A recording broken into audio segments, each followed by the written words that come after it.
খাবার নিয়ে যাচ্ছি, তখন ওই কুটিরের মধ্যে তালা দিয়ে থুয়ে দিল, কারণ রাজার আদেশ, যদি ওকে দেখে তাহলে বলবে না যে এই ব্রাহ্মণ কি করতে আসছে, পুরানা ব্রাহ্মণ। ওকে তালা দিয়ে দিছে। দেওয়ার পরে তখন এই ব্রাহ্মণ তখন খাওয়ার আনতে গেছে।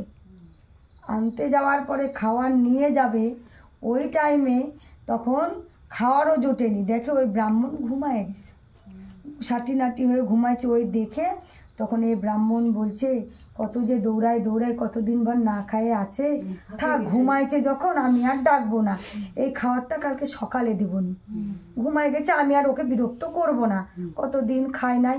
তখন ওই আরাম করে ঘুমাতে দিচ্ছে, আর ওই তখন ওরই পাশে শুয়ে পড়ছে।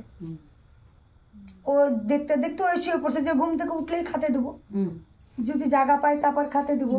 আর এইদিকে কি হয়েছে, গোবিন্দের নীলা ওই রাজার মন্দিরে যত মানে গোবিন্দের গায়ে সোনা গয়না ছিল, সেই রাতে সব চুরি হয়ে গেছে। তারপর সেই ব্রাহ্মণ দৌড়ায় দৌড়ায় দৌড়ায় দৌড়ায় গিয়ে বলছে, রাজামশাই রাজামশাই, আজকে তো অভূতপূর্ব ঘটনা ঘটে গেছে।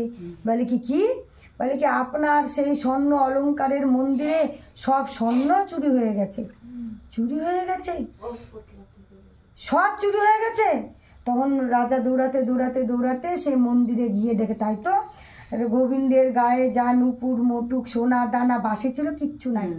তাহলে কি হলো কি হলো, তখন গোবিন্দ দৈববাণী করলো যে রাজা তুমি চলে যাও, তোমার পুরানা কুটিরে তুমি চোর পাবা,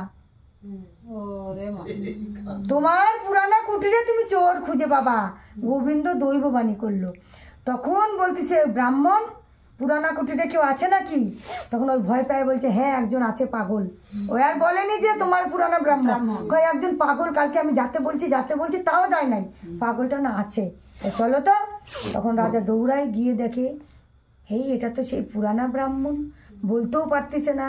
50 বছর যে ওই মন্দিরে পূজা করছে, সে চুরি করেনি, তাকে কি করে বলে যে তুমি কি চুরি করছো?